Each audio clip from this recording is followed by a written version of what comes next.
Pipila ka pasahero sa Davao City ang mialma sa gipatumang bagong provisional fare hike nga gipatuman sa LTFRB sa tanang public utility jeepney sa nasod sugod karong adlaw. Ani report ni Kent Abrigana. Wala gikalipay sa pipila ka pasahero ang giaprubahan nga usbaw sa plitihan alang sa traditional jeepney sa tibok nasod. Gikan 9 pesos nga minimum fare, mamahimo ra kining 11 pesos ang plitihan sa unang 4 ka kilometro. Ang commuter nga si Phoebe Bacalia, makadagang higayon na nga mosakay og jeep padulong sa iyang trabaho ug pauli.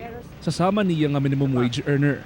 Dakong epekto kini sa iyang pagpanginabuhi. Problema po jud siya sa mga commuter. Kay wala man po nagtaas ng mga sweldo. Ang ubang commuter, nag-agwanta na lang sa gipatumang usbaw sa plitihan. Nasa ako lang, wala tay mahimo. Kaya unsaon man, sige man pugsaka ang fuel. Wala na tay mahimo. Tanan man yun po, nag-increase. Nga looy po ng mga driver. Ngita na lang yung paraan, unsaon pag-budget. Apan ng uban, Sa kwa is uyon gid ko kay kanang luoy man po na nga tong mga jeepney drivers pod kay ang krudo pod ba yan ni saka no, so sabtanay lang gid taron. gani una na lang gibutyag sa transport group nga Southeastern Mindanao Diversified Operators Cooperative kun SEMDOC nga dili pa paigo ang 11 pesos nga fare increase sa mga PUJ driver.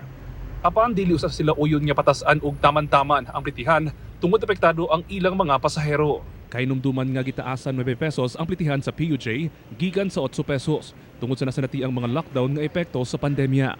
Because of the unstoppable and increase of the petroleum products, this is one reason why wala na gibalik sa 8, gibilin sa 9 o gisaka. Kauban si Melchor Awing sa kamera. Ako, si Kent Abrigana para sa One Mindanao.